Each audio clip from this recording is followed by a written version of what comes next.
Kulo nek debate omong malah kudu guyu. Malah melok goblok ngrungokno tok malah melok goblok. Wong debat agama kok gak ono referensi, ora ono kitabe. Amen muni menurut saya. Memangnya Anda penting dalam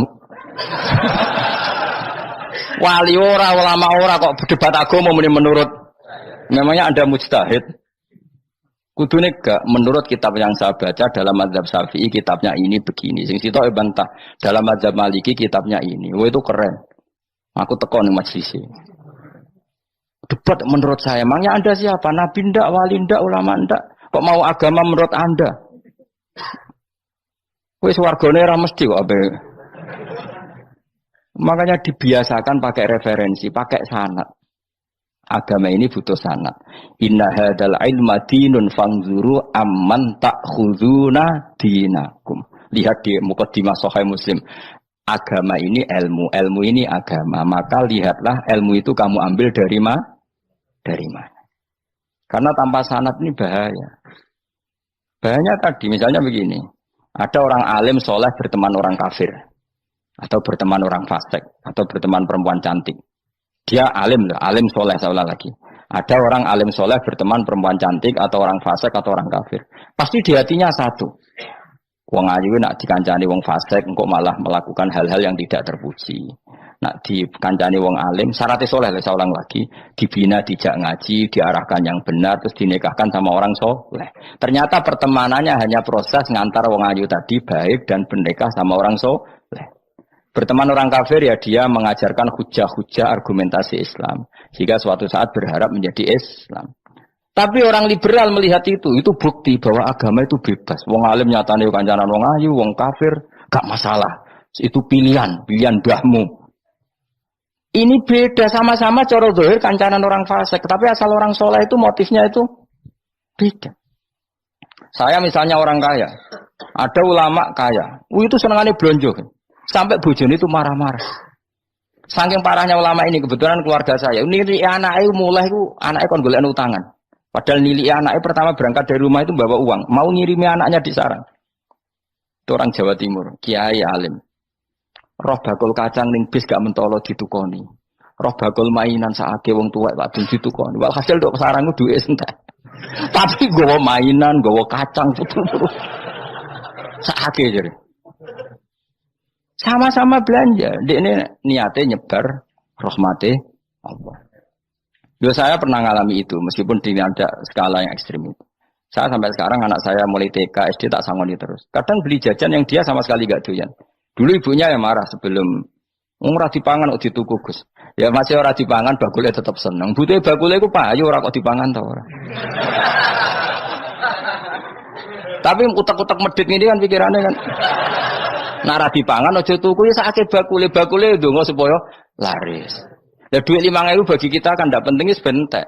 Ben manfaati bakul-bakul. Karena orang kadang dikasih itu malu loh karena ndak diharga diri. Tapi kalau lewat jual beli kan seneng. Ya banyak ulama yang gitu, boros tapi niatnya menyebar roh. Asal orang soleh itu baik-baik saja. Orang soleh melete, wah duitku akeh, tenang wae. Cara zahir melete, ternyata ngenakno sing dikai ben ora perasaan. Nah misalnya wong soleh terus sopan, duitku pas-pasan tak pangan sesuk wae ora ono, sing dikai ya sungkan le dul. Maka wong soleh kudu melete ben sing dikai ora sungkan. Bareng kayak duit uang 100.000. Lah iki lanjiran duitmu akeh, ora iso tak hitung ning omah. Ijek karungan. Lah kok karungan piye? Duit 1.000 kerja kok karung gak sak. Butuhe ngenakno sing digawe apa? Ngenakno sing digawe. Asal wong soleh, dekne ngomong gitu itu niatnya juga soleh. Tapi nak wong ra soleh, pancen mlete tenan. Bolak-balik wong ra soleh iku masalah. Makanya kancani wong soleh. Untuk wong soleh itu orang yang luar biasa. Kanjeng Nabi ku nak daharu sering ning jaba. Ya biasa. Ketok wong akeh. Karena Nabi gak ada kepentingan beliau jadi Nabi setelah Nabi Isa alaihissalam yang saking sakralnya, saking priainya malah kebablasan dianggap sebagai anak Tuhan. Maka Nabi ngetokno kemanusiaan ini. Bahkan kalau dahar itu sering di luar. Gue ngetokno nak Nabi itu dah sebagai umumnya kayak apa orang soleh. Lho kula nate lho berusaha khusyuk, khusyuk iku meneng. Malah nyipi kuwi elek. Mergo aku ora meneng wae wibawa, nak meneng malah buyute wibawa. Akhire wong rawani takok agama. Nak ana ora takok agama terus takok wong liya, takok rugi malah ra karu-karuan. Tapi baru kayak aku sering guyon gejlokan orang berani tanya. Baru kayak berani tanya, ilmu dikembalikan pada ahlinya. Jadi wong soleh ku ngomong terus yo barokah, saenak yo barokah, asal dekne soleh alim, barokah terus. Tapi nak wong ra soleh, goblok ya bobo meneng ben wibawa. Nak ibadah jangan kepali terus akeh sing sowan, innalillahi wa inna ilaihi raji'un. Aneh-aneh wae. Modus iki ngene wae. Lho iya, kaya kasus di Probolinggo, andai kan wong era jubah niku ora ono sing percaya. Dia dipercaya karena modus apa? Kesalehan. Umpama dekne nganggo kathok seprapat terus pakpon ning pasar, ayo aku bisa gadakan uang, percaya ta ora? Baru kayak jubahan ibu-ibu soleh. Maka sarana kesalehan ini kalau di mata orang enggak soleh, di tangan orang enggak soleh itu bahaya. Makanya kata ulama, kata Imam Haram, kena alim, murid pun biasa wae. Dia sampai kue terlalu khusyuk terus nak ngomong dindel, padahal keliru ngomongmu itu. Mergo anti el. Bener kok sampean ini bener. Ora alim sepeda motor ya sampai dang-dang sampai rokokan itu bener. Kayak ada bebo khusyuk malah bahaya. Dikira ahlul ilmi jebule gloyor napa. Mulane kan apa melete tak anggap pinter ini. Menutupi apa? Pokoknya terus dhewe. Jadi itu ada aturannya. Pokoknya yang penting itu soleh alim. Makanya saya berkali-kali cerita, saya punya sanad sampai Sufyan bin Uyainah, itu termasuk gurunya Imam Syafi'i. Ya gurunya Imam Syafi'i itu yang paling masyhur itu Muslim bin Khalid Az-Zanji ketika kecil. Beliau diajari sufi oleh Sufyan bin Uyainah. Kemudian ngaji hadis sama Imam Malik. Cuma di Indonesia yang terkenal beliau hanya muridnya siapa? Imam Malik. Sebenarnya dia ngaji lama itu malah sama Sufyan bin Uyainah. Sufyan bin Uyainah ini yang punya riwayat bahwa Nabi Isa dan Nabi Yahya pernah bertemu. Ketika bertemu di satu kampung, sing Nabi Isa tanya, "Aina sirarun nas?" Lalu rumahnya orang-orang fasik di mana? Sing Nabi Yahya selalu tanya, "Aina khiyarun nas?" Lalu rumahnya orang-orang baik di mana? Ini sama-sama Nabi dan sama-sama muda. Kita tahu Nabi Isa juga wa atainaul hukma apa? Sobia, Nabi Yahya, ya Yahya khudil kitab bi quwwah wa atainaul hukma sobia. Nabi Yahya juga mulai cilik alim, Nabi Isa juga mulai cilik alim, bayukallimun nasa fil mahdi wa kahla. Ini sama-sama orang alim mulai kecil, hanya dua itu, Yahya dan siapa? Isa. Itu sezaman. Saya ulang lagi sezaman. Sama-sama anaknya orang keren, Yahya bin Zakaria, anaknya Nabi. Isa bin Maryam adalah wali besar nasabnya. Akhirnya Nabi Isa yang mulai tanya, "Limada tas'al aina khiyarun nas?" Kenapa kamu tanya rumahnya orang-orang baik di mana? Kata Nabi Yahya, kumpul orang soleh itu enak, nyaman. Ya kan nyaman kan kumpul orang soleh, tidak ada narkoba, tidak ada kegaduhan, tidak ada berisik. Terus gantian Nabi Yahya tanya, "Limada tas'al aina sirarun nas?" Lalu kenapa Anda tanya di mana rumahnya orang-orang buruk? Terus kata Nabi Isa, "Anan Nabi, saya ini Nabi, biman zilati tabib, ibarat dokter, udawil marto." Maka saya mengobati yang sakit. Kalau Anda seorang dokter, nyari sampling penyakit, nyari di endemik daerah penyakit apa daerah sehat? Penyakit. Ya tapi kalau kamu takut ketularan, nyari daerah sehat apa daerah berpenyakit? Itu sama-sama mazhab dalam ilmu. Dulu itu ya biasa, perbedaan seperti itu biasa saja. Karena semuanya karena ilmu. Sekarang enggak, kubu sebelah yang ngotot, kubu sebelah ya dalile pokoknya. Mana ada ilmu dalile pokoknya? Pokoknya kunut itu gini, kalau enggak kunut gini. Memangnya Imam Syafi'i lahir tahun berapa? Kunut enggak kunut itu ada sebelum tahun 12 dan tahun 26. Gue eleng-eleng. Nak di vulgar roh cari vulgar. Nah iku ra paham banget tenan. Maka orang-orang alim tahunya ya kunut dadak kunut itu al-khilaf baina madzhab Syafi'i wa madzhab Abi Hanifah. Sekarang tahu-tahu di zaman akhir jadi politik identitas. Kayak misalnya begini, tak contohkan lagi perdebatan. Pakai peci putih. Gus Naji itu putranya Mbah Mun, meyakini pakai peci putih sunat sehingga santrinya pakai peci putih. Mbah saya Ki Hamid Pasuruan juga pakai peci putih. Santri sedekiri semuanya pakai peci putih karena putih itu sunat ya sudah pakai peci putih. Tapi kalau Mbah Mun itu santrinya nggak boleh pakai peci putih, haram kata beliau. Kata beliau Cung kajine wong desa-desa nganti adol Tegal, adol sawah. Mbok saingi ketuli 5.000. Nglarakno atine wong dosa apa haram? Dosa, Mbah. Lah ya iku dosa, mulane haram. Sehingga takannya akan santri sarang semua. Enggak ada santrinya bangun pakai peci putih, kecuali yang sudah kaji. Karena pikiran beliau itu menyakiti orang katanya. Karena kajinya adol Tegal disaingi 5.000. Tapi Mbah Mun sebagai orang alim yang membiarkan pondoknya Gus Najib pakai peci putih. Mbah Najib juga membiarkan ketika pondoknya Mbah Mun pakai hitam. Makanya saya keterusan peci itu. Saya itu sudah kaji, tapi karena saya mulai dulu nggak pernah pakai peci putih terus keterusan sampai sekarang. Tapi suatu saat aku yang ngagukan kan, entah kapan suatu saat. Jadi aku soal Nabi ya keturunan iri, keterusan diharamno terus kebablasan ini. Itu logika ijtihad. Sama misalnya khasnya ulama itu pakai jubah, pakai apa? Ya sudah itu khasnya ulama. Terus kayak misalnya yang parkiran macak ngono, alasannya anut ulama. Kira-kira menyinggung orang apa ndak kira-kira? Kue kelakuan cek ra karuan jubah sunah Rasul terus kene parang tritis delok wong macem-macem jubah. Kacau gak? Elek-eleki nasab apa enggak? Boy orang itu mikir, jadi karena ada selalu masalah ijtihadiyah. Abdullah bin Mas'ud dulu itu kalau sholat itu nggak pernah pakai baju resmi, seringnya pakai sarung tok, kadang nggak pakai baju. Ketika ditanya, kamu ashabu Rasulillah, kenapa sholat dengan cara seperti itu? Terus beliau ngendikan, wong ben roh nak standar minimal sholat seperti ini.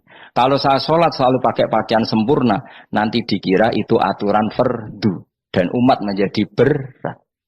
Sampai seperti itu ulama menjaga konstitusi bahwa yang penting dalam sholat adalah satrul aurah. Zaman itu sudah sahabat dan tabiin karena Nabi sudah wafat itu sudah pakai pakaian lengkap. Tapi Abdul bin Mas'ud tiap sholat di masjid dia menunjukkan pakaian paling tidak lengkap.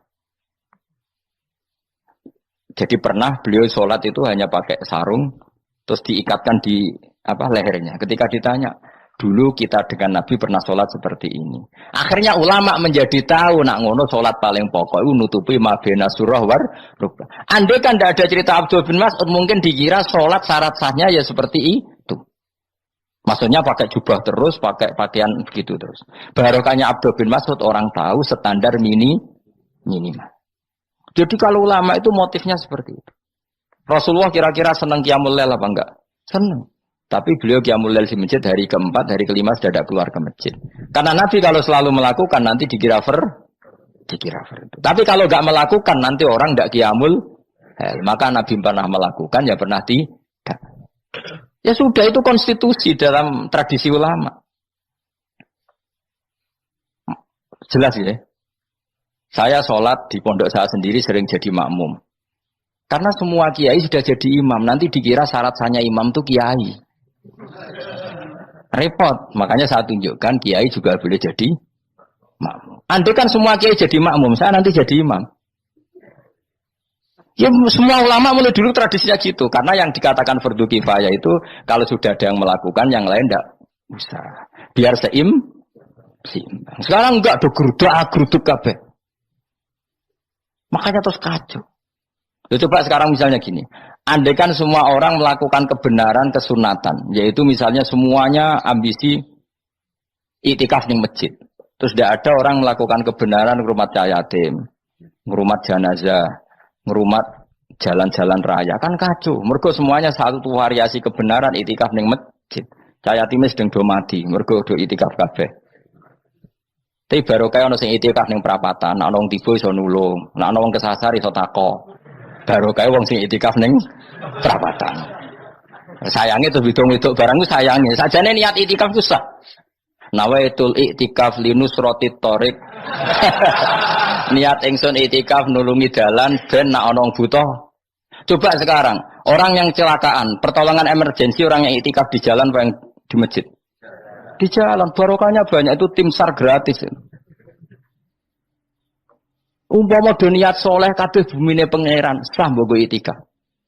Mulai sesuk gak apa-apa, itikaf ning perapatan. Tapi buktikan kamu tidak berbuat macam atau tulisi relawan orang tersesat. Jadi ajane kebaikan itu ada di mana-mana. Makanya Nabi menyatakan kebaikan orang itikaf ya dikatakan Nabi baik. Orang yang jalan-jalan kemudian ada duri disingkirkan juga disifati Nabi orang baik. Orang yang rumah yatim disifati Nabi orang. Bahkan orang yang hubungan intim dengan istrinya sama Nabi ya disifati orang baik. Sampai sahabat tanya, masa urusan gitu dapat pahala ya Rasulullah? Loh iya, andekan itu sama orang lain kan malah dosa. Berhubung sama istrinya maka dapat pahala. Kayak apa Nabi ngitung kebaikan sekian banyaknya. Tahu-tahu di zaman akhir kubunya saja yang baik. Ini apa-apaan? Ini kuano iskal deh. Yo mareni yo tobat yo. Kebaikan adalah sesuatu yang dikatakan Allah baik di kubu kita maupun di kubu sebelah. Mau kubu sebelah ya apa saja. Baik di partai kita maupun di partai sebelah. Maupun di ormas kita maupun ormas sebelah. Karena semua kebaikan otoritasnya di Allah Subhanahu. Ada nabi yang senangane ngurus wong fasik, Nabi Isa. Karena berpikiran nabi itu tabib, ya tabib itu yudawil untuk mengobati yang sah. Ada nabi kayak Nabi Yahya. Karena kalau orang kayak kamu tak suruh ngobati orang fasik, kira-kira katut tak sing fasik tobat. Cara rohin tak cul ngobati wong wayu, kira-kira sing katut sapa? Sing ayu dadi ngaji apa sing ngaji dadi ya ukur dhewe, nak ora kuat niru Nabi Yahya, nak kuat niru Nabi Isa. Tapi kowe ora nabi masalah. Ya sudah, yang penting roh ilmunya. Bahwa dulu itu biasa. Paham ya? Makanya Sayyidina Abu Bakar jadi wali karena akhlaknya baik. Tapi akhlak baik itu tidak cukup untuk melindungi Rasulullah. Karena ketika Nabi diteror, Abu Bakar tidak bisa berbuat banyak. Sehingga ketika Abu Bakar sudah Islam, Nabi itu masih sembunyi. Sampai ketika lihat Umar gelut di pasar Uqad, dia petarung yang menangan, Nabi berdoa, Allahumma aizal Islam bi Umar. Semoga orang seperti ini itu masuk Islam. Karena ini rapati butuh sopan, ini butuh petarung. Tenan, Umar masuk Islam. Masuk Islam hari pertama sudah Abu Jahal ditotok rumahnya. Kamu lo ganggu Rasulullah Muhammad tak bunuh kamu. Semua orang diparani. Akhirnya bersamaan dengan itu ada khitab fasda bima tu'mar. Akhirnya Nabi berani dakwah secara ala niatan. Barokahnya mantan preman. Jadi kebutuhan Islam banyak. Butuh orang sopan, butuh petarung, butuh macam-macam. Butuh wong lomo, butuh wong fakir sabar itu sakit, rasa ditambahin. Karena jumlahnya sudah overload yang fakir itu rasa diproduk sudah masif lah sudah. Jadi orang kalau gede wong fakir, maksudnya jumlahnya sudah banyak. Jadi itu kayak apa kearifan Rasulullah? Makanya Abu Bakar pertama jadi khalifah. Ketika beliau mau wafat, itu nunjuk Umar jadi khalifah coba. Padahal beliau wataknya lemah tapi menunjuk orang yang sangat kasar, yaitu Sayyidina. Karena beliau insaf, tidak semua kebaikan terwakili oleh orang berakhlak. Kadang kebaikan terwakili orang yang tegas, kayak Sayyidina. Kayak apa insafnya para sahabat? Iya toh, kalau di internal akhlak itu baik, tapi kalau di eksternal ngadepi orang nakal, yang baik itu orang tegas. Coba misalnya ada preman di perapatan, mau ganggu kiai, itu di santri sopan mau dilo, tok, pusing kan? Tidak di semua antri kayak roken mantan preman, ayo gelut, oh mati orang ninggal popo.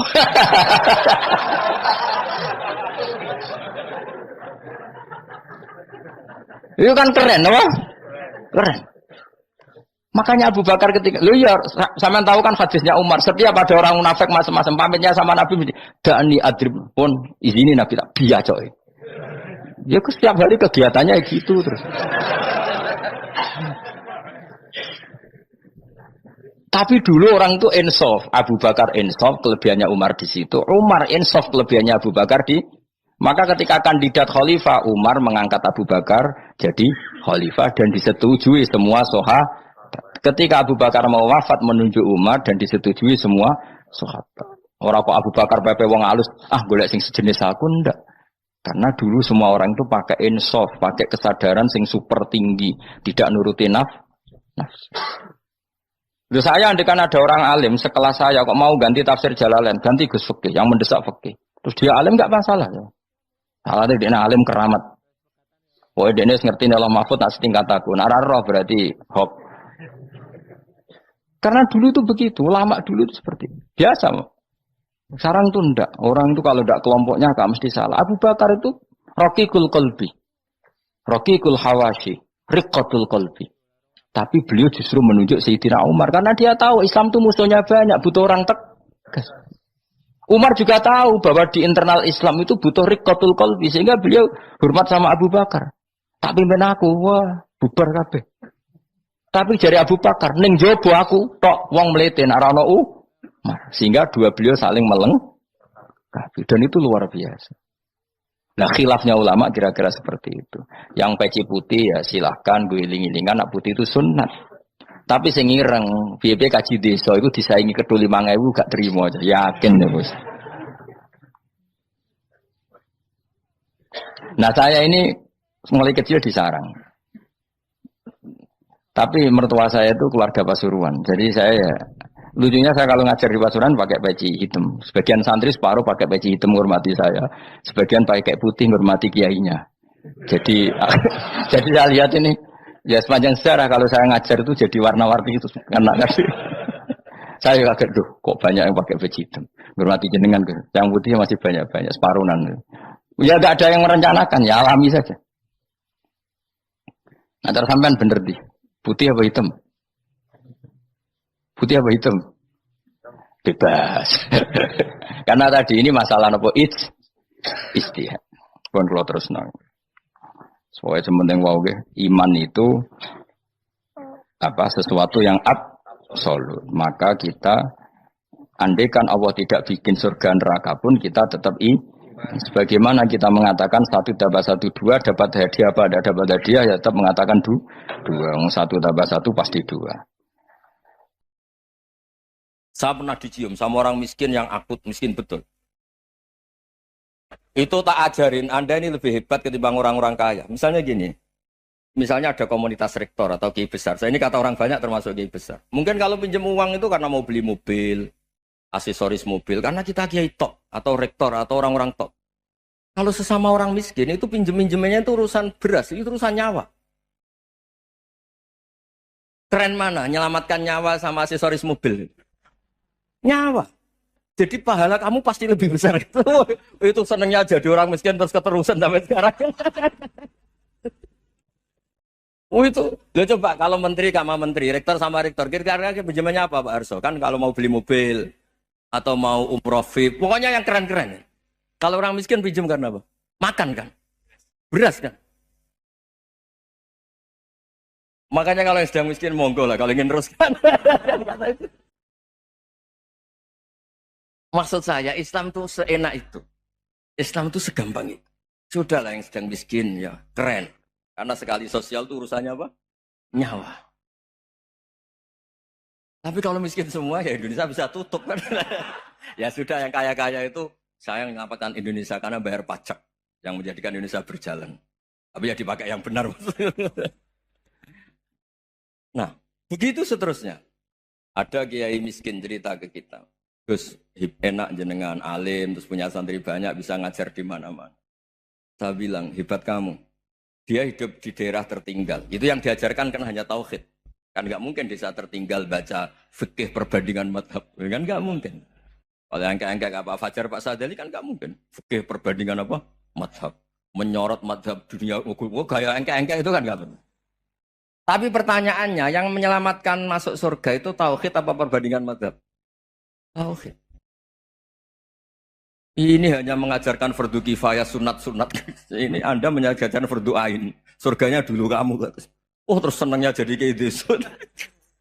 Karena yang diajarkan apa? Tauhid. Sementara kita yang gaya-gaya ini ajarkan perbandingan apa? Madhab, studi banding ke Al-Azhar kemana-mana. Ini enggak tauhid. Dari orang nyembah pohon jadi nyembah Allah Ta'ala. Keren enggak? Keren. Jadi terus kiai desa sama saya senangnya bukan karena tak bela. Tapi ada yang agak kurang ajar tanya saya. Kalau itu hebat kenapa Gus gak mau jadi kiai desa? Waduh. Wah ya repot kalau pertanyaan. Terus tak jawab, kalau saya jadi kiai desa, kamu ngangsu ilmu dari mana coba? Ya dari jenengan. Ya kalau sama gobloknya ada bisa. Ya sudah Gus aja yang jadi kiai besar. Maksud saya, ya sudahlah kita begini seperti yang saya ajarkan di sini, saya sarankan supaya orang itu tahu. Nah, ini namanya diroyah, apa? Makanya kata Imam Ghazali itu kalau kamu ingin sopan gampang melihat anak kecil, gua aqallu minni dzamban, dia dosanya lebih kecil. Karena masih kecil kan tentu secara dosa enggak banyak. Kalau melihat orang yang tua, gua aktsaru minni ibadatan, dia tentu ibadahnya lebih banyak karena umurnya lebih banyak. Sehingga terus semua orang lain tuh di depan kita itu hebat. Ya semua orang lain sama misalnya Pak ini rektor, misalnya Fathul Wahid rektor, tanggung jawabnya lebih banyak, berarti pahalanya lebih banyak. Tapi sama, ketika melihat Nyon Sewu, melihat pegawainya yang secara lahir di bawahnya, ini tanggung jawabnya nggak banyak, pasti salahnya juga enggak. Itu yang diajarkan Rasulullah SAW, sehingga enak. Tapi kalau kita melihat orang lain selalu salahnya, itu pecundang. Allah saja tidak seperti itu kan, amal baik ya ada khairan, amal buruk ya ada saron, semuanya dilihat oleh Allah Subhanahu wa Ta'ala. Saya tuh punya teman Gus, agak beling, agak seenaknya. Dulu miskin. Wah itu seenaknya betul. Kayak kenal Tuhan sudah. Tak tanya, kenapa kamu seenaknya? 1 bulan tuh labanya bisa 200 juta sampai 500, sampai 1 miliar. Saya itu Gus, setelah duha itu perkembangannya bagus. Duha, sholat duha itu. Saya pernah miskin kan kata apa? Ingka rezeki fisama apa? Wa ingkana qalilan ya kalau fisama fa anzilhu terus wa ingkana qalilan fakasirhu kalau sedikit perbanyak. Ini trennya sudah benar semua. Nah, wa ingkana apa ya haroman fatohiru. Kalau haram yang kau sucikan. Makanya saya seenaknya kalau qalilan sudah fakasiru paling trennya yang enggak benar juga fatohiru kata Mas. Dia yakin kalau yang enggak benar-benar sudah disucikan Allah karena yang lain-lain sudah dari miskin sudah kaya, qalilan sudah fakasiru, paling yang haroman juga sudah fatohiru gitu. Tak tanya, kamu kok tahu? Polanya sudah ada Gus, karena sang qalilan. Kamu sembrono sama Tuhan kok begitu kan? Tapi apapun itu seneng saya. Seneng saya sering salah teh, makanya saya mohon yang sekarang miskin, sedang miskin itu ya ndak usah nyesal banget-banget. Kalau ingin kaya monggo lah, namanya orang juga ingin. Tapi Anda harus bangga. Sosial antar kalian adalah urusan nyawa dan itu pahalanya luar biasa. Supaya kita, nah yang kaya-kaya juga boleh GR lah karena pembayar pajak. Dan itu bisa menyelamatkan apa? Indonesia Raya. Begitu seterusnya. Itu yang diajarkan Nabi antawadhu hatta la yabghiya ahadun ala ahadin. Kamu semua harus tawadhu sehingga antar kalian tidak saling tidak sopan, tidak saling liar, tidak saling mendolimi. Termasuk tadi sikap gak jelas tadi. Orang dolim yang sekarang dolim bisa saja tobat. Yang sekarang soleh bisa saja nanti. Semuanya itu mungkin. Kita diajari ya muqallibal qulub tsabbit qalbi ala dini. Jadi keliru kalau kita dalam banyak harus tegas gak mesti. Al halalu bayyinun wal haramu bayyinun. Tapi ada wa bainahuma umurun mustabihat. Ada yang wilayahnya itu abu-abu. Misalnya ada perempuan cantik misalnya, contoh paling gampang. Kalau kamu ajari secara serius, kamu bisa saja tergoda jadi fitnah. Tapi kalau orang soleh gak berani ngajarin, kemudian digunakan orang fasik, malah menjadi orang nakal, kita juga tanggung jawab. Kamu mau tegas gimana? Wilayahnya sama-sama mungkin. Wilayahnya sama-sama mungkin. Yang dekat pejabat mungkin terkontaminasi KKN. Tapi kalau pejabat gak dekati orang soleh, punya perilaku yang gak soleh, yang repot juga Indonesia kan? Nah hal-hal seperti itu kita tidak perlu ngambil sikap. Maksudnya nggak usah ngambil sikap, ya kita buktikan kalau milih satu madhab, kita buktikan semuanya lebih baik, semuanya lebih bermanfaat, semuanya lebih berperadaban. Karena nggak bisa dihindari wabena humai. Termasuk nyuwun sewu, saya mohon maaf sama mulai Pak Harso, Pak Lutfi sampai Pak Fathul Wahid. Saya ini termasuk kiai yang nggak suka dekat sama orang-orang top. Bukan karena hasud. Memang konstitusi kiai harus gitu lah, tamud dan na'ainaika. Kenal orang lebih tinggi itu kan resiko. Misalnya saya kiai desa, mungkin punya keri tua sudah seneng, punya kijang tua sudah seneng. Gara-gara kenal Pak Wahid naik Kempri, waduh kok saya kalah itu. Kenal orang itu kan resiko. Mungkin dosen-dosen sini kalau kenal saya di Rembang juga resiko. Di sini gak ada cium tangan, biasa dosen, wah gak enak jadi dosen. Jadi memang harus dibatasin. Sekiranya mungkin orang terus, karena latamud dan apa? Ainaika ilham. Kamu jangan sering melihat orang lain yang mungkin secara lahir dapat nikmat yang lebih tinggi timbang Anda. Kalau kamu nggak bisa ngelola hati Anda bisa hasut, Anda bisa dengki. Paling tidak Anda bisa ada syukur. Terus saya itu sering didolani pejabat. Juga sering melihat pejabat di TV-TV. Naik mobil aja ada yang naikkan. Bahkan kalau wudhu itu anduk aja ada yang bawa. Itu kalau yang nggak kuat, weh naik jadi pejabat. Ya makanya terus konstitusi Kiai itu mengatur, sudahlah, mata kamu itu kamu batasin. Jangan melihat sesuatu yang potensi ya, potensi menjadikan Anda tidak apa? Syukur. Jadi saya mohon, ini memang konstitusi saya sebagai Kiai, jadi saya, tapi di hati saya tetap akrab. Saya doakan semua untuk UI, untuk semua orang Indonesia kita doakan. Kita ingin semuanya tambah baik, tambah. Tadi katanya mau naik kelas ya. Kalau naik kelas dari rumah saya niatkan mari mengkaji diroyah. Diroyah itu melogikakan riwayat.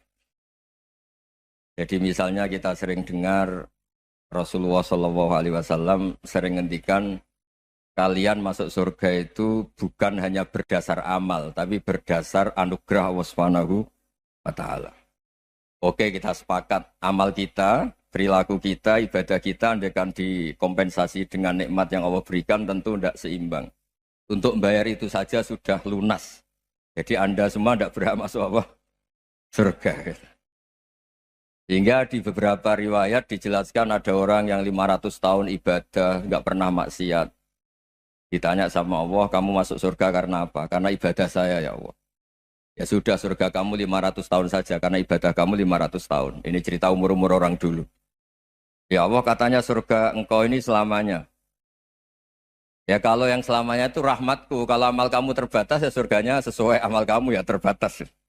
Ya sudah ya Allah, berarti masuk saya surga saya ini karena fadl engkau, karena anugerah engkau. Itu namanya apa? Diroyah. Diroyah itu satu kajian analisis di mana kita percaya riwayat, tapi kemudian punya logika, punya diroyah. Ini penting supaya tauhid kita ini kuat. Jadi dulu ada orang yang sangat cerdas, namanya Jubair bin Mut'im. Dia saking cerdasnya, juga kaya, juga tokoh, dikirim sebagai delegasi pembebasan Asra Badrin, tawanan Badar. Kemudian pas datang ke Masjid Nabawi, Nabi delalah pas baca Wattur wa kitabim mastur. Sampai pada titik Nabi baca Am khuliku min ghairi syai'in am humul khaliqun. Apakah penciptaan yang sedemikian canggih itu dimulai tanpa perwujudan, tanpa sesuatu yang real, yang maujud? Orang itu langsung bersimpuh, matur, ya Rasulullah saya Islam. Ada kolbi yadir, hampir hati saya, otak saya, pikiran saya itu terbang. Karena logika yang dibangun ateisme misalnya, kalau alam raya ini dimulai dari nihilisme, berarti logikanya apa? Al-adamu yakhluqu maujudan. Alam raya ini kan maujud, maujud itu ada. Kalau yang lebih dulu itu ketiadaan, berarti ketiadaan menjadi sebab kewujudan.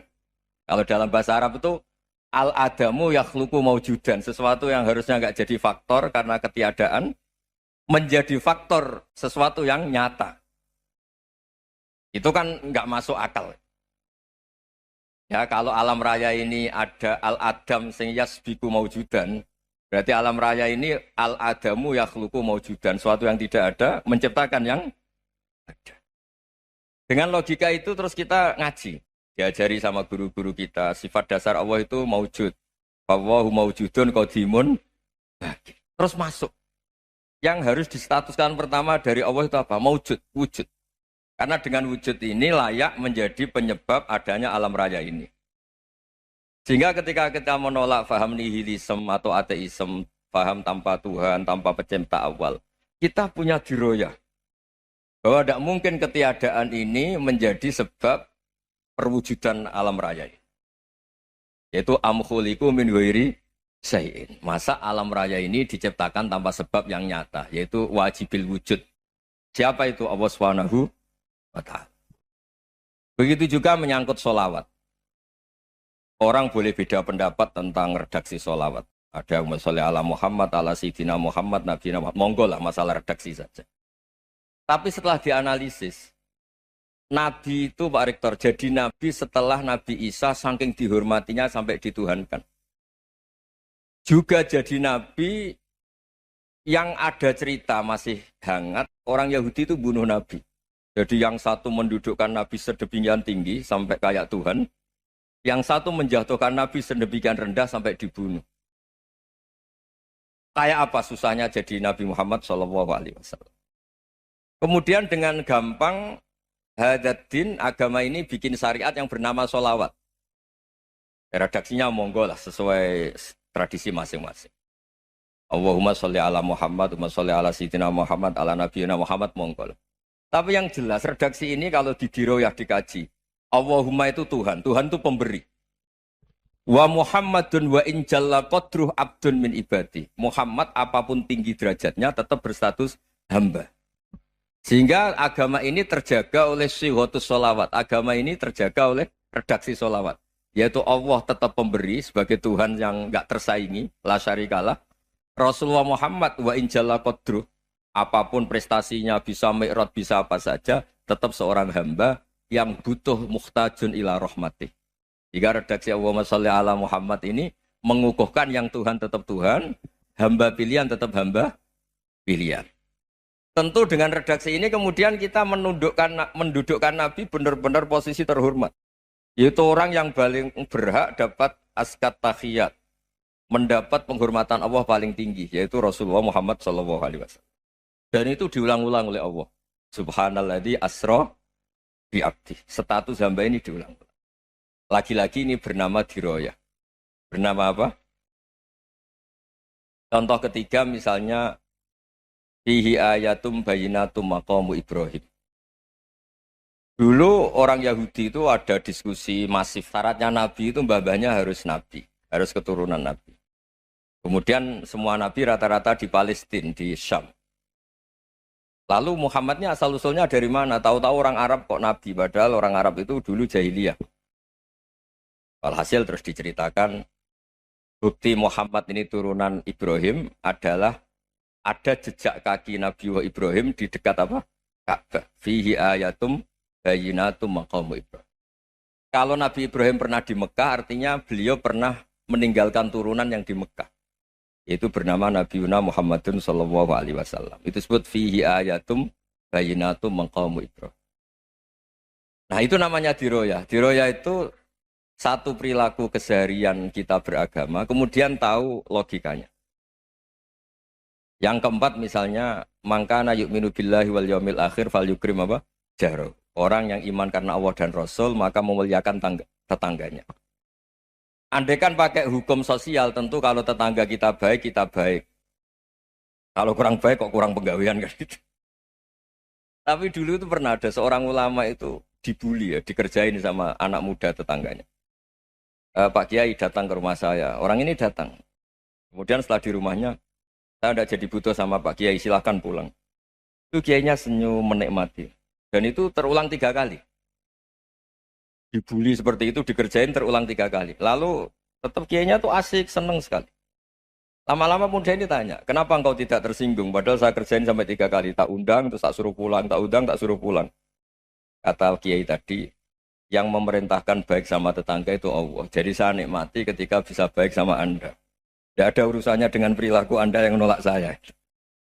Nah itu terus kita tahu, memang motifnya kita baik sama tetangga karena iman sama Allah dan Rasul, bukan hukum kompensasi sosial. Jadi kalau mau diteruskan Pak Rektor, saya ngajar di sini ya karena perintah Allah itu orang alim harus ngajar, bukan karena perintah Rektor. Kalau diteruskan. Ya saya mohon juga gitu para dosen, para karyawan di sini kalau nggak khianat dengan UI itu karena takut sama Allah, jangan takut sama rektor. Kalau Anda baik juga karena Allah, jangan baik karena apa? Rektor. Bagaimanapun ya semua kita ini makhluk. Makhluk itu la yadurru wa la yanfa. Begitu juga melihat Indonesia. Melihat saya ini kan ikut di UI itu lama sekali ikut sama Profesor Zeni dari Profesor Zeni nulis tafsir. Mungkin Pak Hersoyo tahu banyak, dulu Pak Lutfi ya tahu banyak. Tapi saya memang nggak pernah terbuka karena ya memang nggak ingin sebenarnya. Kondisi ini kondisi darurat. Sehingga saya tahu cara berpikir Profesor Zaini, ya tahu komitmen beliau pada UI. Dan pendiri UI memang ya banyak yang dari tokoh NU, Muhammadiyah, dari tokoh-tokoh ormas yang lain memang didirikan banyak orang. Hingga UI memang nggak milik ormas apa tertentu. Dari satu sisi memang baik, nggak dikuasai ormas tertentu. Tapi nanti kalau keterusan ya nggak berbentuk. Ya sudahlah dikelola saja. Sambil-sambil jelas, sambil-sambil kadang nggak jelas. Yang penting ikhlas tadi. Karena kalau terlalu asobia itu jadi repot. Kita ini yang nekuni fikih itu tahu. Kalau tidak kuno itu madhabnya Hanafi. Kuno itu madhabnya Syafi'i. Tahu-tahu seakan-akan Imam Syafi'i itu NU, Imam Abu Hanifah itu Muhammadiyah. Padahal ini orang-orang yang sebelum NU dan apa? Muhammadiyah. Jadi kalau kita yang nekuni ilmu itu biasa saja dengan perbedaan. Tapi kalau orang-orang yang nggak siap dengan perbedaan itu sampai Allah disifati Ta'ala itu tidak terima. Padahal Ta'ala itu maknanya Maha Luhur, yang Maha Agung. Jadi ada seorang kiai kebetulan pidato pertama Pak Rektor. Assalamualaikum warahmatullahi ta'ala wabarakatuh.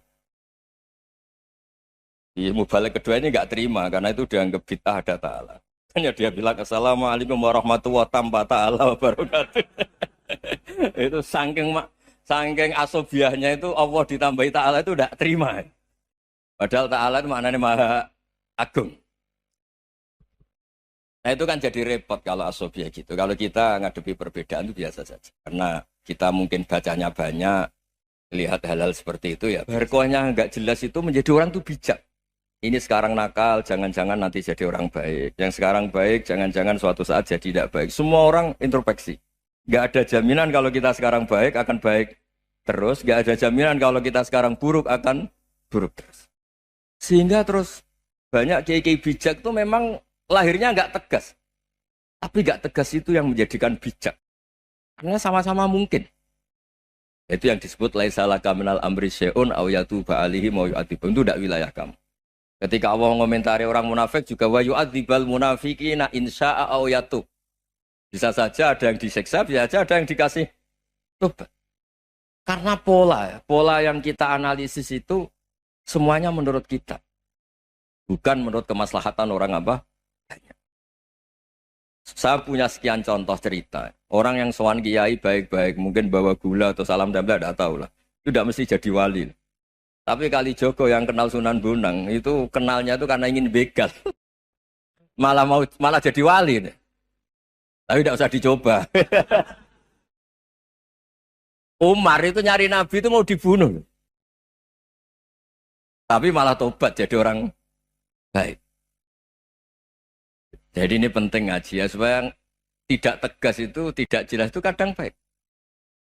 Nah termasuk saya juga termasuk dia yang milih tidak jelas.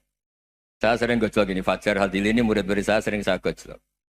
Kalau semua sistem pendidikan kayak kampus, kayak UII, kayak UIN semuanya, itu sistem yang bagus. Karena tertib jam kuliahnya jelas, mata kuliahnya jelas. Kalau di pesantren itu Pak Arso, itu nggak tertib. Tapi justru itu enak, ketemu di jalan orang berani tanya. Nah ini kalau mbak-mbak misalnya menstruasi, mau belajar haid nunggu semester berapa baru tahu. Itu bisa sekian tahun nggak sholat karena nunggu pelajarannya baru diterangkan. Mau haji juga gitu, nunggu mata pelajaran haji. Kalau nggak jamnya, nggak mau dosennya ngajarin. Ya, kalau kiai kan nggak ketemu di jalan tanya, dijawab. Jam berapa juga dijawab. Artinya Indonesia itu berkah, ada sistem kampus yang tertib. Ya semoga termasuk tertib gajinya. Tapi tertib gajinya itu juga sebenarnya rugi. Saya sering ada pegawai negeri Gus, tolong doain saja di PNS enak aja. Gajinya tetap. Kata saya nggak mau kalau gaji saya tetap. Kok bisa Gus enak tiap bulan mesti dapat gaji. Kalau tetap nggak naik-naik kata saya. Kalau kiai gajinya nggak tetap, tapi di atas yang tetap kata saya. Artinya Indonesia itu berkah. Kalau semuanya pakai sistem pendidikan setertib ini, orang mau tanya haid ya nunggu pelajaran haid. Bab haji ya nunggu pelajaran haji. Tapi kalau ketemu kiai itu enggak. Ya pokoknya saya pernah di pasar, Gus mau tanya. Tanya apa? Anak saya sih keluar darah terus gini-gini. Padahal biasanya haid hanya 7 hari gini-gini. Ya sudah kembalikan ke biasanya rudat kilal adat. Itu enggak usah sowan ke rumah. Juga enggak registrasi dulu, enggak daftar dulu. Ya ini enggak nyindir cerita saja. Supaya ini bukti koalisi beneran. Jadi saya yang kiai enggak tertib jam, koalisi sama yang tertib jam. Jadi kalau semuanya sistem kampus, nanti pertanyaan itu enggak bisa on time, enggak bisa setiap saat. Makanya Indonesia itu berkah. Kiai-kiai yang alim yang di jalan-jalan banyak. Juga kiai yang di kampus dokter-dokter fikih banyak. Yang nekuni ilmu umum ya banyak. Macam-macam. Itu masalah itu kalau saling mengadili itu baru masalah. Misalnya kiai ngeluh, nggak enak jadi kiai, tidak punya gaji tetap. Yang dosen ngeluh, nggak dicium tangannya. Karena memang unik Indonesia itu. Kalau guru fikih kok dosen itu tetap nggak dicium tangannya. Karena pikirannya anak-anak itu, sudah bayar, disuruh nyium. Itu kayak di alam sadar tuh gitu. Kalau kiai itu kan anak-anak gak bayar itu. Ya opanya cium tangan itu. Makanya kalau kiai-kiai tidak keramat bisa mati karena cium tangannya doang itu bisa mati itu kiainya. Ya ini cerita supaya saling menghormati apa saling. Nah dulu itu perbedaan itu urusan sudut pandang. Ya saya ulang lagi perbedaan itu sudut. Allah yang Tuhan saja sering didebat sama nabi-nabinya. Karena urusan sudut pandang apa? Saya beri contoh ya. Suatu saat Khalilur Rahman Ibrahim itu saatnya meninggal sama Allah, Israel disuruh. Israel itu Ibrahim saatnya meninggal, ambil nyawanya. Setelah datang ke Ibrahim, ya Khalilur Rahman Ibrahim, saya disuruh nyabut nyawa Anda. Itu Israel dipaksa mikir sama Ibrahim. Hal ra'aita khalilan yumitu khalilah. Kamu tahu orang yang mencintai kemudian bunuh yang dicintai. Itu logika agak benar. Akhirnya Israel kan gak biasa debat. Kan gak dilatih debat. Gak pernah ikut lomba UI debat ilmiah. Dia taunya nyambut nyawa aja. Kembali ke Allah. Ya Allah, kata Ibrahim, hal ra'aita khalilan yumitu khalilah. Masa kekasih bunuh yang dicintai ya. Tapi kata Allah santai. Bilang ke Ibrahim, hal ra'aita habiban yakrahu ayyalqa habibah. Masa katanya dia cinta saya, kemudian ketemu saya tidak berani. Israel mater lagi. Logikanya gini, Ibrahim, masa yang dicintai sama yang ketemu yang dicintai nggak berani? Ya udah ketemu aja. Katanya yang meninggal itu. Artinya kamu bisa saja GR tidak mati-mati karena merasa dicintai, atau ingin mati karena mencintai. Nah maksud saya hal-hal seperti ini orang UI pasti gak jelas. Katanya cinta Allah suruh mati ya gak mau. Gak jelas kan? Dibilang gak cinta juga gak mau. Tapi dibilang cinta kalau ukurannya mati juga gak mau. Nah, tapi dalam banyak hal gak jelas itu penting Pak Rektor. Penting sekali. Buatan Buyan, saya beri contoh sekian ilmiah, gak jelas itu penting. Rasulullah Shallallahu Alaihi Wasallam itu dalam banyak hal itu disuruh Allah, memang disuruh supaya ngambil sikap seperti itu. Karena Allah itu punya otoritas penuh untuk bikin orang itu baik atau tidak baik. Wahsy itu yang membunuh Sayyid Hamzah, orang paling dicintai Nabi di antara yang dicintai Nabi. Qatalahu Wahsyun, dibunuh oleh Wahsy. Nabi secara basarnya itu nggak suka sama Wahsy. Sampai cara lahir ya ingin corong Jawa ingin masuk nol. Tapi apa kata Allah? Laisa laka minal amri syai'un aw yatuba alaihim aw yu'adziba. Itu tidak wilayah kamu Muhammad. Malah Wahsy dikasih tobat sama Allah. Khalid bin Walid. Itu perang Uhud kalah itu karena ide brilian Khalid bin Walid. Pas itu masih panglima kafir. Yaitu pura-pura kalah, ghanimah dilepas, sahabat turun, pasukannya naik, walhasil orang Islam kalah. Khalid bin Walid akhirnya juga masuk Islam. Orang yang secara basariah Nabi itu enggak siap. Kebalikannya juga ada. Sa'labah itu orang sampai gelar hamamatul masjid. Ini pas ngaji mesti ingat. Salam. Dia di masjid terus. Setiap habis salam tuh lari. Karena istrinya Nyun Sewu masih berpakaian yang tidak pantas. Kenapa engkau terburu-buru pulang? Pakaian yang dipakai istri saya sekarang saya pakai. Ya pakaian sarung itu kayak Pak Rektor kan fleksibel. Ini khusus mau Ramadan. Tidak akan sarungan terus. Gak usah khawatir. Jadi ini tadi sudah perjanjian. Saya yang kiai celananan, beliau yang rektor pakai sarung. Jadi, iya. Supaya itu barter madhab. Tapi hanya sekali ini aja, bukan. Jadi jangan diharapkan ini jadi tontonan terus-menerus. Dan ini barter madhab. Saya sama Profesor Kores juga sering gitu. Saya pakai sarung yang dihadiahi beliau pakai sarung yang dihadiahi saya. Memang itu tradisi Islam. Tahadau tahabu, kamu saling memberi hadiah maka kamu saling mencintai, bukan riswah, bukan riswah. Walhasil terus Sa'labah ini, mbok saya didoakan Nabi supaya saya kaya, supaya tidak sering ganti-ganti pakaian seperti ini sama istri saya. Jangan-jangan kamu miskin itu lebih baik, ngotot minta didoakan. Didoain Nabi kaya, terus lama-lama ninggal sholat, ninggal jamaah. Itu Allah belum tersinggung. Yang mulai Allah tersinggung itu kan saya sering fatwa di mana-mana, sering memberi saran. Mumpung kamu miskin itu sering sedekah. Karena kalau sudah kaya itu tidak bisa. Saya memberi analogi gini. Kalau saya masih santri miskin, punya uang 100.000. Diminta guru saya 50 tak kasihkan. Padahal itu 50%. Punya 2 kambing kurus. Diminta guru saya 1 pasti tak kasihkan. Padahal itu 50%. Jadi kalau punya sapi Brahman atau sapi limusin yang harganya itu 100 juta, punya dua, diminta satu boleh enggak? Enggak boleh. Saya punya motor butut dua, diminta teman saya satu boleh. Tapi kalau Davidson Harley itu enggak boleh itu. Nah, walhasil itu kalau kita miskin, misalnya kita zaman kuliah atau zaman mondok atau zaman apa saja, punya uang 100.000, nartik temannya sampai 50.000 kan biasa. Tapi setelah 1 miliar, berani enggak kamu kasihkan 500 juta? Sama-sama 50%. Enggak kan? Nah salabah gitu, ketika zakat masih per 40 kambing, satu kambing, itu sebenarnya kan masih ringan. 41, 82. Kambingnya itu sudah mabenal jabalen. Barang dihitung zakat karena sudah ribuan, jumlahnya sampai 400 kambing. Banyak lah pokoknya. Terus kata salabah, ini pemerasan. Karena jumlahnya besar. Allah tersinggung karena nabinya dianggap narik zakat itu dianggap khoros, dianggap pemeras. Allah tersinggung kemudian fa'aqobahum nifakon fi qulubihim ila yaumil. Dia ditedir munafik.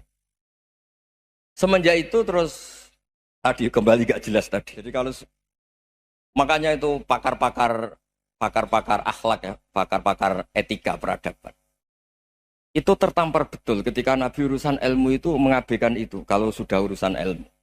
Misalnya begini, ada urusan ilmu. Ada mbak-mbak cantik atau ibu-ibu cantik. Itu dalam Islam itu diajarkan jangan sopan-sopan banget.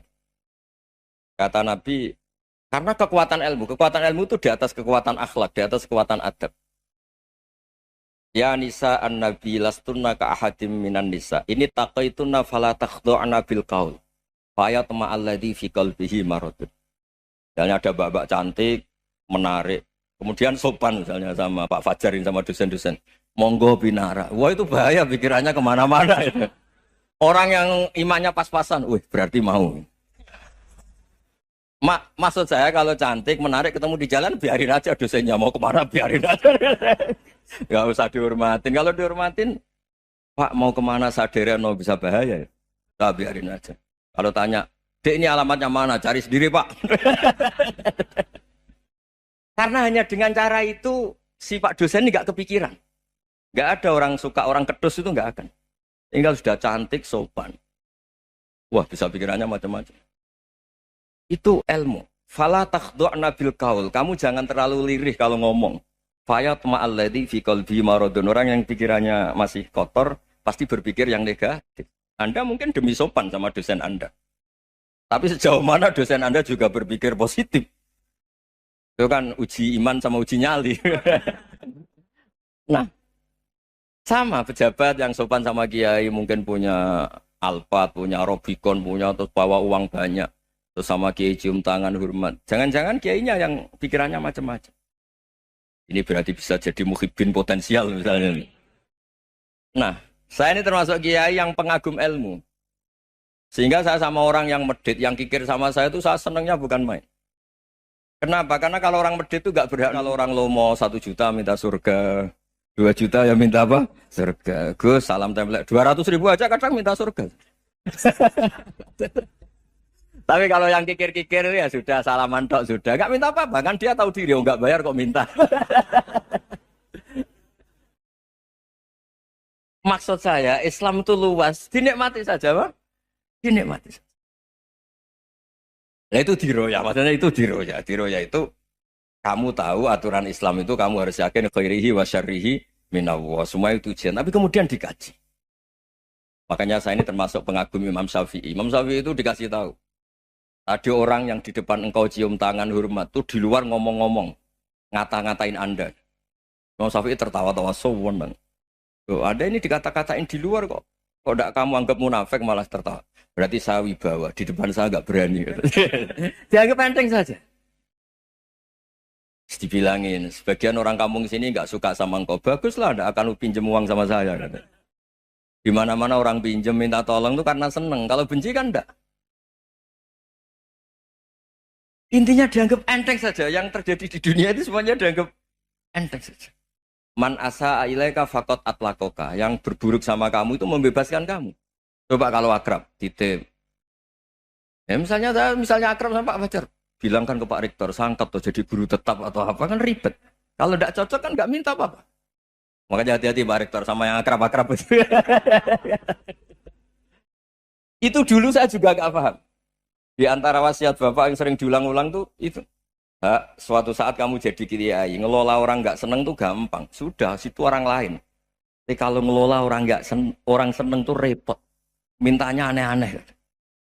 100.000 aja minta surga. Hanya teman tenis saja minta naik jabatan. Intinya itu ya sudahlah dikelola. Yang seneng ya berkah, mungkin teman berjuang, teman diskusi. Yang nggak seneng ya berkah, karena ini tidak minta macam-macam, enggak seneng. Nah itu namanya diroya. Diroya itu satu kajian keilmuan yang menjadikan kita ini nyaman dengan riwayat-riwayat panduan-panduan dari Rasulullah Shallallahu Alaihi Wasallam kayak tadi. Kenapa sih tentang baik sama tetangga, baik sama tamu? Hitung-hitungannya itu mangkana yu'minu billahi wal yaumil. Ya, ngoten mawon. Assalamualaikum warahmatullahi wabarakatuh.